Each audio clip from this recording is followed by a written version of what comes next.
Hindi ko alam kung may kaugnayan o nagkataon lang, pero nagsimula ang lahat nung pumanaw ang tiya Felisa ko nung nasa grade 3 pa lamang ako. Noon nakala ko, yun na yung pinakamasakit na pwedeng maramdaman ng isang bata. Pero hindi pala yun ang wakas, kundi ang simula. Simpleng bahay lang inuupahan namin noon sa bagong Sigwa Subdivision sa bayan ng Santa Aurelia. Maliit, siksikan, pero sapat na rin para sa isang inang tulad ni Mama na nagtatrabaho bilang isang accounting staff at sa akin na paborito ng aking yumaong tiya. Kasama namin sa bahay ang ilan sa mga kasamahan ni Mama sa trabaho. Isang kwarto para sa kanila at isa naman para sa amin. Isang banyo na katabi lang ng lababo sa dulo ng bahay. Isang tuwid na daan mula sa sala, kusina at lababo. Halos walang sulok na hindi tanaw, pero parang bawat anino may nakasilip. Nagsimula ang mga kakaibang kaganapan, isang linggo matapos mailibing ang aking tiya Felisa. Hapon noon, ako lang yung mag-isa sa bahay habang nanonood ako ng mga lumang cartoon sa TV. Patay lahat ng mga ilaw. Napakatahimik ng bahay. Pero may naramdaman akong kakaiba. Parang may taong gumagalaw sa may lababo. May narinig ako na. At kasunod pa ng isa pang. Minsan, mahina lang. Minsan, parang galit. Nilingon ko naman, pero wala naman akong nakita. Sa pangatlong beses, nilingon ko ulit at halos maihina ako sa takot. Sa may siwang ng pinto ng CR, may babaeng duguan. Basang-basa ang kanyang mahabang buhok. Nakasuot siya ng puting bestida at nangingitim na ang kanyang balat. Tila naagnas. Ang mga mata niya, walang itim. Puro puti lang. Nakatingin siya ng diretso sa akin at tila may gusto siyang sabihin. Pero puro bulala ang lumalabas sa kanyang bibig. Hindi ko na inabot pa yung remote. Tumakbo ako papalabas ng bahay. Iyak ako ng iyak sa may kalsada. Lumingon ako, bukas pa rin ang pinto. Umalingaw-ngaw ang cartoons dun sa loob ng bahay. Pero napakalamig ng hangin at parang may humahabol sa akin. Namataan ako ng mga kapitbahay namin. Lumabas ang ilan at tinanong ako kung ano bang nangyari sa akin. Hindi ko masabi. Hindi ko magawang makapagpaliwanag. Nang dumating si Mama kinagabihan, niyakap niya ako kaagad. Kinabukasan, hindi niya na ako pinilit na maiiwang mag-isa sa aming bahay. Lumipas ang ilang linggo. Pilit ko na lang tinanggap na baka guni-guni lang yun. Pero isang gabi, habang nasa sala ako, bukas naman ang lahat ng ilaw. Pero nakita ko siya muli. Hindi na siya nakasilip. Nakatayo na siya sa bungad ng banyo. Nakatingin sa akin. Ang bunganga niya ay nakanganga. Parang sumisigaw, pero walang tunog. Sa loob ng bibig niya, may madilim na anino na pawang gumagalaw. Mula noon, nagtuloy-tuloy na ang pagsama ng aking pakiramdam. Nang hina ako, hindi ako makakain. Palagi akong sinisinat. Hanggang sa dinala ako ni Mama sa albularyo na si Mang Heron sa bayan ng Sapang Luma. Tinignan niya ako, pinainom ng mapait na tsaa at sinabi sa aking nanay na, "Bukas na ang mata ng anak mo, yung ikatlong mata at may sumilip mula sa kabila." Ayon kay Mang Heron, dahil daw sa bigat ng pagdadalamhati, nabuksan ang daan para sa mga hindi matahimik na kaluluwa. Lumipat kami kaagad ng bahay. Lumipat kami sa isang duplex sa Villa Teresa Heights. 2 palapag ang bahay na yun. Sa itaas kami natutulog, katabi ng kwarto tinutuluyan ng may-ari ng bahay. Mag-asawang mga retirado na may mga anak na halos nasa 30 anyos na. Doon ko inakala na magiging ligtas kami. Pero ang dilim sa may lababo, nandun na naman. Isang hapon, may dumaan ako na kalaro mula sa labas. "Uy, tara laro tayo!" Sigaw niya mula sa may bintana. Sumilip ako. Sige, sandali lang. Sagot ko sa kanya. Pero bigla siyang natigilan. Sabi niya, ay, wag na pala. May bisita ka pala sa loob. Nasa likod mo, oh. Nakaupo sa may lababo. Isang nakaitim, tapos isang nakaputi. Pero bakit parang galit sila? Parang lumubog ang aking mundo. Wala kasi akong kasama noon. Paglingon ko, wala talaga. Pero naging mabigat ang hangin. Parang may bumubulong sa aking may likuran. Tumakbo ko muli palabas. Nang umuwi ang mama ko, umiiyak akong sumalubong sa kanya. Hindi niya na ako muling pinayagang mag-isa sa bahay na iyon. Ngunit kahit may kasama, hindi pa rin tumitigil ang aking karamdaman. Halos linggo-linggo kaming nasa ospital. Wala naman makitang dahilan ng mga doktor. Kaya bumalik kami kay Mang Heron. Sabi niya, hindi ka na mag-isa. May kasunod ka na. At sila'y galit. Nagpasya ang mama ko na lumipat kami muli. Isang bahay na may kahoy na hagdan at lumang salamin sa baba nito. Sa mga unang araw, tahimik lang ang lahat. Pero matapos ang ilang araw pa, nagsimulang mangyari ulit ang mga kababalaghan. Tuwing gabi, tuwing uuwi yung mama ko mula sa night shift, tulog ako, ngunit pawis na pawis. Nakapatay yung electric fan. Tanggal yung nakasaksak. Pero hindi naman ako marunong gumamit ng kuryente noon. Akala ni mama, pinapatayan ako ng may-ari. Pero sabi naman nila, hindi naman sila pumapasok sa kwarto namin. Lumipat kami sa kabilang kwarto ng bahay na yun. Mas malaki yung kwarto. Pero lalo pang lumala ang lahat. May mga gamit kaming bigla na lang nawawala. Minsan sapatos, minsan mga medyas, minsan pati notebook ko lang. Madalas din akong matapilok doon sa may hagdan. Parang may tumutulak sa akin. Isang gabi, nakita ko sa salamin ang isang ulo. Umiiyak, nagsusumamo. Nang tingnan ko ng maigi, may pangalawa, pangatlo, hanggang sa bilang ko, umabot sa 10 ulo. Lahat sila, walang mga katawan. Lahat sila, nakatitig sa akin. Kinabukasan, inamin ng may-ari ng bahay na may namatay nga raw na trabahador sa mismong bahay na yon habang ito'y ginagawa. Nahulog di umano ito mula sa bubungan.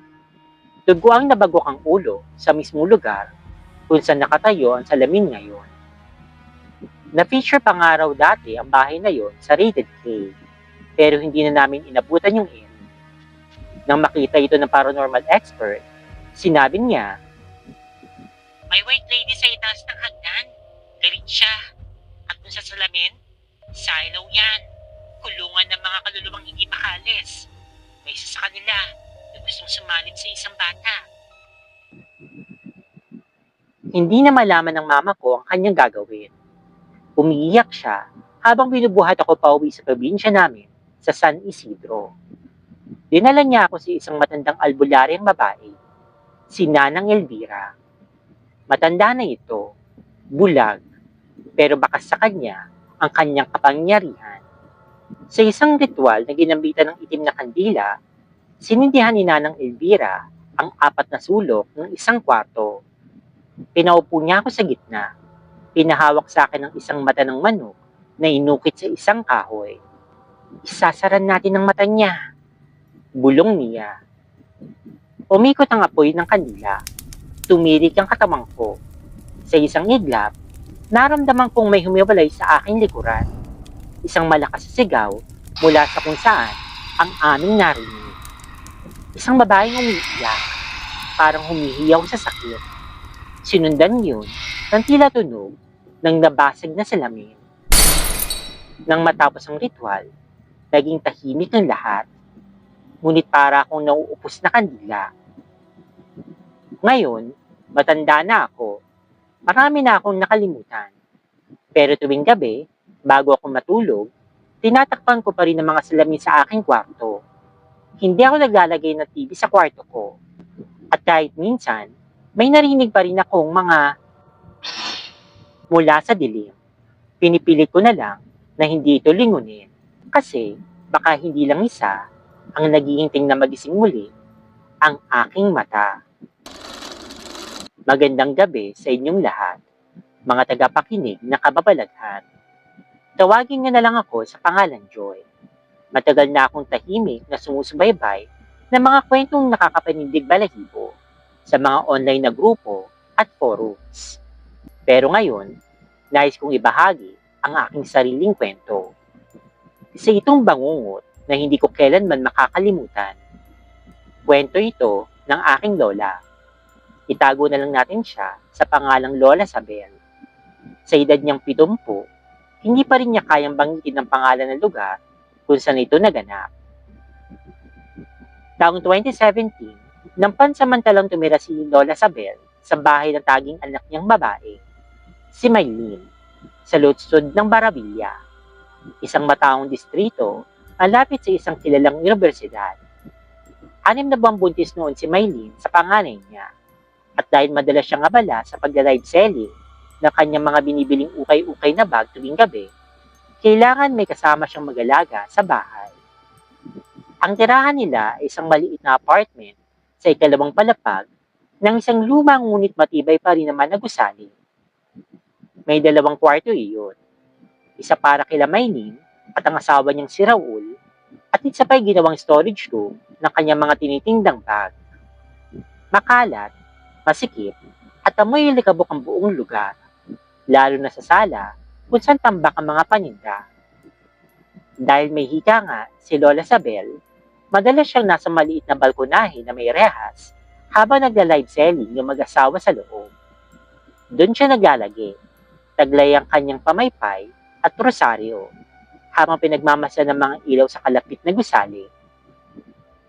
Ang gusali sa tapat nila ay pagmamay-ari ng pamilya Madrigal. Mabait yung pamilyang yun, mapagbigay, at kilalang kilala sa lugar na iyon. 3 palapag ang bahay nila. Ang unang palapag ay tirahan ng pamilya, habang ang ikalawa at ikatlo naman ay paupahan sa mga estudyante na galing probinsya. Ayon kay Lola Sabel, madalas siyang bigyan ng pagkain na may sabaw ng among babae ng Madrigal, si Nanay Mercy, lalo na tuwing may handaan.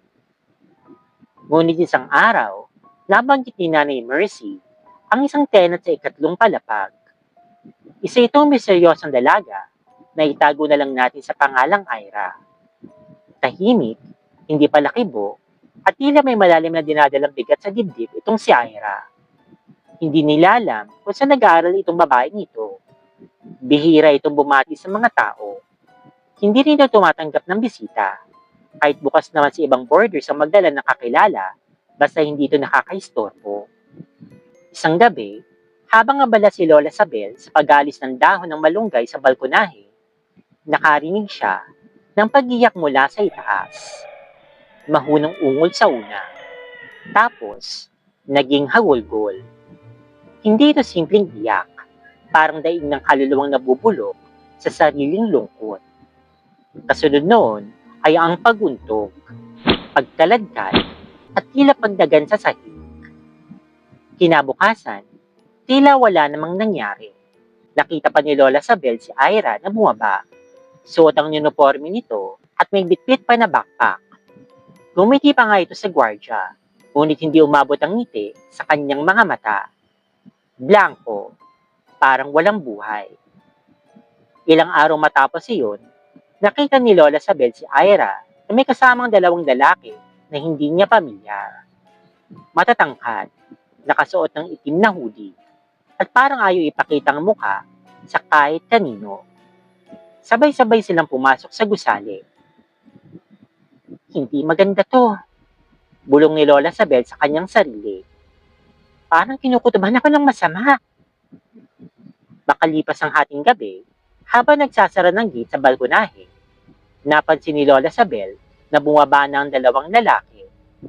Halos wala silang ingay habang naglalakad, pero napansin niya na may bahid ng pula sa laylayan ng shirt ng isa. Dugo? Hindi niya tiyak. Tanindig ang mga balahibo ni Lola, ngunit pinilit niyang huwag mag-isip ng masama. Kinabukasan, isang kaguluhan ang sumalubong sa mga tao sa kalsada. May ambulansya, may pulis, maraming nakikiosyoso, at nang tanungin ng asawa ni Maylene ng gwardya, ang sagot ay tumabog sa dibdib nilang lahat. May babae kasing natagpo ang patay sa room 304. Napakaraming sugat. May marka ng pag-aabuso. Si Ira. Pinaniniwalaang nagpakamatay. Uminom daw ng gamot, saka ginilitan ng sarili sa liig. Ngunit nang lumabas ang forensic report, hindi yun basta lang. May mga pasa sa braso niya, hiwa sa binti, paso ng sigarilyo sa tiyan, at meron siyang similya sa katawan. Halos mabali ang pulso't panga. Hindi siya basta nagpakamatay. Binarubal siya, hinahasa, tinalikuran ng mundo. Nahuli naman yung dalawang lalaki. Mga miyembro pala ito ng isang kilabot na gang sa Maravilla. Napatunayan may utang si Ira sa kanila at pinagbantaan siyang papatayin kapag hindi siya nakabayad. Ngunit hindi natigil doon ang bangungot. Isang gabi, habang abalang nag-live selling sila Maylene at Raul, nasa balkonahe ulit si Lola Sabel. Pinagpapawisan siya habang nagpapaypay. Pinagmamasan niya mula sa malayo ang burol ni Ira sa isang pansamantalang silid-aralan na ginawang chapel. Tahimik ang gabi, maliban sa mahihinang iyakan sa burol. Ngunit biglang tumahimik ang lahat. At sa di kalayuan, sa ilalim ng pose ng ilaw, may nakita si Lola Sabel na isang figurang babae. Nakasuot ng puting blouse, berdeng palda, basa ng dugo ang uniforme. Ang buhok ay nagalugay at malagkit sa dugo. Tila wala itong paa habang lumulutang at ang ulo ay dahan-dahang umiikot paharap sa kanya. Nanlaki ang mga mata ni Lola Sabel. Nakita niya ang mukha ni Ira. Ang mga mata nito ay pulang-pula, parang nilulun ng impyerno. Pumutok ang isang ugat sa gilid ng liig nito, at sa bawat segundo, tila lumalapit ito sa kanya nang walang kaingay-ingay. Walang hakbang, walang awa. Napasigaw si Lola Sabel. "Sa ngalan ni Jesus, lumayas ka!" Tumakbo siya paloob ng bahay, nanginginig at umiiyak. Ang anak at manugan niya ay nataranta at agad siyang inalalayan. Nang gabing yun, hindi na nakatulog pa si Lola Sabel. Hawak-hawak ang rosaryo, nanalangin na lamang siya buong gabi. Kinabukasan, pinumpirma ng pulisya na ang mga lalaking pumatay kay Ira ay bahagi ng isang mas malawak na sindikato ng droga at human trafficking. Pero ang mas nakakapangilapot, ayon sa isa sa mga kapitbahay, 3:00 sa madaling araw daw ng sumunod na gabi, may narinig silang muling iyak mula sa room 304. Mahina, ngunit punong-puno ng pagdurusa. Paglingon nila, patay na ang ilaw sa silid. Ngunit may naninig silang puting babae na nakasilip sa bintana. Pagkatapos ng insidenteng yun, hindi na nagtagal pa si Lola Sabel sa bahay nila Maylene. Lumipat sila ng tirahan sa kalapit na barangay. Mas tahimik, mas bago ang gusali. Ngunit tuwing 3:00 ng madaling araw, napapabangon pa rin si Lola Sabel. Pinagpapawisan at tila narinig muli ang sigaw ni Ira. Nagmamakaawa, umiiyak at nalulunod sa takot. Simula nang may libing si Ira, nanatiling sarado at bakante ang room 304. Walang gustong umupa doon.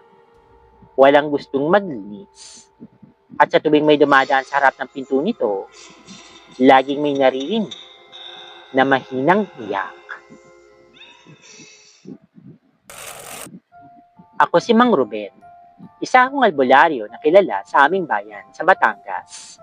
Hindi dahil sa chismis, kundi sa mga pangyayaring hindi na kayang ipaliwanag ng ordinaryong pag-iisip. Madalas akong tawagin ng mga tagalalawigan kapag may hindi may paliwanag na sakit, bigla ang pagkabaliw, o sunod-sunod na kamalasan sa kanilang pamilya. Pero ang kwentong ito, talaga namang kakaiba. Isa ito sa mga kanalasang tumatak sa aking isipan. Isang kwentong puno ng inggit, kabuktutan, at itim na mahika. Kaya't pakiusap, pakinggan niyong mabuti ito, hindi lang bilang isang kwento, kung hindi bilang isang babala. Noong isang taon, may isang magarbong sasakyan ang huminto sa harap mismo ng aking bahay. Bihira akong makatanggap ng bisita na nakasidan na kulay itim na may tinted na bintana. Mula roon, bumaba ang isang ginang na tila kagagaling lang sa salon. Maayos na maayos ang kanyang buhok. Marami siyang suot na alahas at may dala-dala siya na designer bag. Kasama niya ang isang lalaking halos kasing edad lang niya at isang dalagang mukhang nawawala sa kanyang sarili. Pinapasok ko sila sa loob ng aking kubo na ginawa kong gamutan. Ako si Elizabeth, ito pong anak kong si Rowena. Pakilala ng ginang. Miss po siya sa paaralan nila sa isang pribadong eskwelahan sa Maynila. Pero may nangyari kasing kakaiba sa kanya. Lagi na lang niya sinasaktan ng kanyang sarili. Hindi na siya nakakatulog. Tsaka bigla na lang umiyak na parang may kausap. Parang sinasaniban. Pagtatapat ni Ginang Elizabeth, tinignan ko ang dalaga. Bagamat maganda, napakaputla ng kanyang mukha. May namumungiting sa ilalim ng mga mata ni Rowena at ang kamay niya ay may mga galos na parang kinalmot ng sariling kuko. Sino pinaniniwalaan niyo may galit sa inyong anak? Tanong ko habang inaaplos ang pulso ni Rowena. Eto na nga po, Mang Ruben. Chismis lang po ito. Hindi ko po kasi makumpirma since di nga po makausap ng maayos itong anak ko. Sabi daw ng mga kaibigan niya, may best friend daw itong babae sa eskwelahan nila na nagalit sa kanya. Kasi naman, nilamitan nga ito ng crush ng best friend niya. At mula nga noon, nagsimula na magbagong lahat. Nagkakaroon na ng mabahong amoy sa kwarto nitong anak ko. Laging may dugo sa kanyang panyo. Minsan, nakita namin siyang sumisigaw sa sarap ng salamin niya habang iniuntog niya yung ulo niya sa pader. Paglalahad ni Ginang Elizabeth. Malamig ang hangin ng gabing iyon. Nagsipagtayuan ang aking balahibo. Sinimulan ko ang pagsusuri gamit ang 3 balahibo ng itim na manok. Dinadasilan ko ito habang sinisingit ko sa pagitan ng mga daliri sa paa ni Rowena. Pinagbawalan ko ang kanyang mga magulang na magsalita. Kayo, ano man ang inyong marinig, bawal kayong maawa. Mas lalong bawal kayong sumabat sa akin. Pakakatandaan ninyo, kapag pinutol niyo yung prosesong to, baka habang buhay na sakupin yung inyong anak.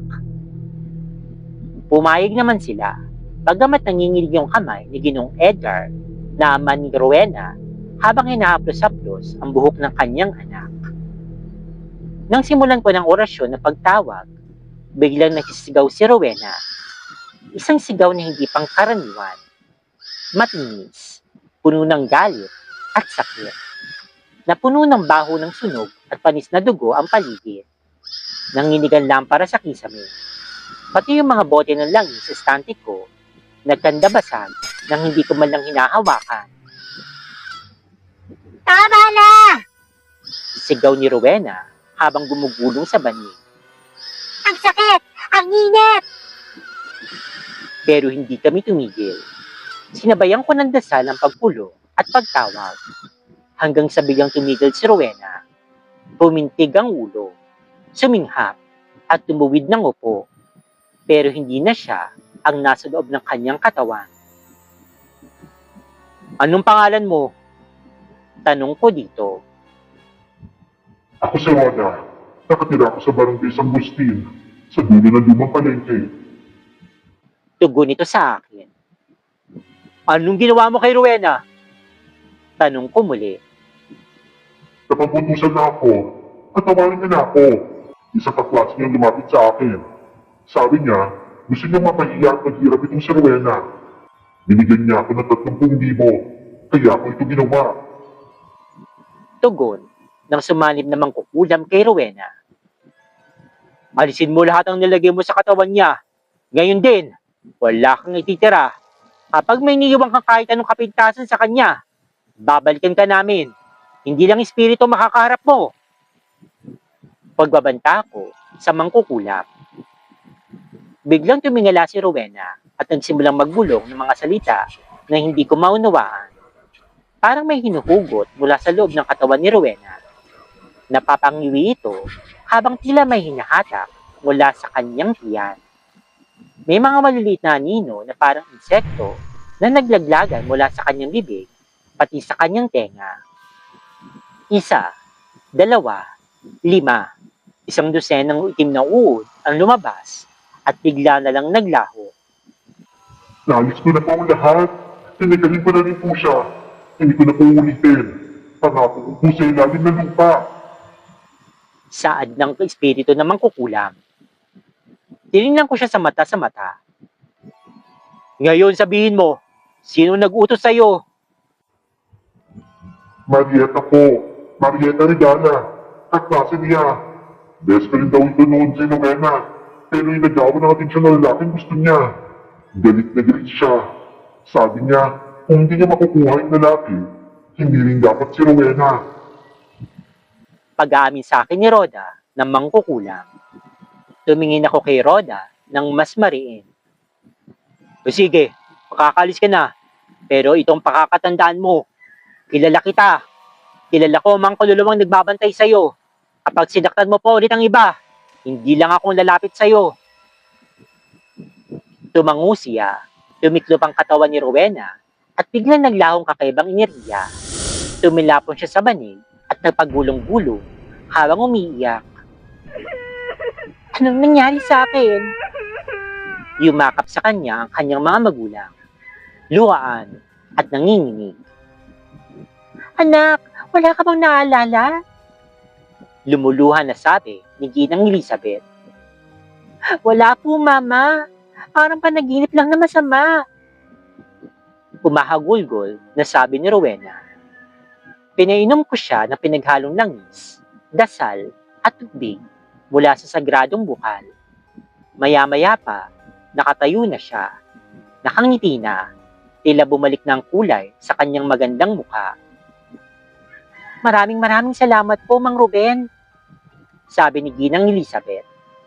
Hindi po namin alam ang gagawin kung wala kayo. Ilang linggong lumipas.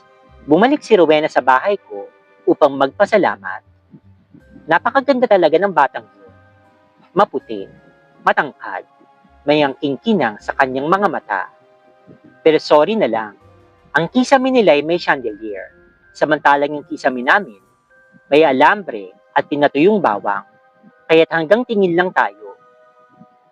Isang paalala, ang kwentong ito ay totoo talagang nangyari. Walang halong palabok o imbento. Ang kulam, inggit at kasamaan ay tunay na panganib sa panahon ngayon. Lalo na kung ito'y pinopondohan ng perang galing sa galit at kasakiman. Hindi nyo naman kailangan maniwala, pero tandaan ninyo na sa mundong ito, may mga nilalang na hindi mo basta-basta nakikita. At minsan, sapat na ang inggit para tumawid sila sa pagitan ng buhay at dilim. Mag-iingat kayo. Huwag kayo basta-basta magbabahagi ng inyong mga litrato, pangalan, o impormasyon sa social media. Minsan, isang sulyap lang na kaaway mo, sapat na para ikaw ay kulang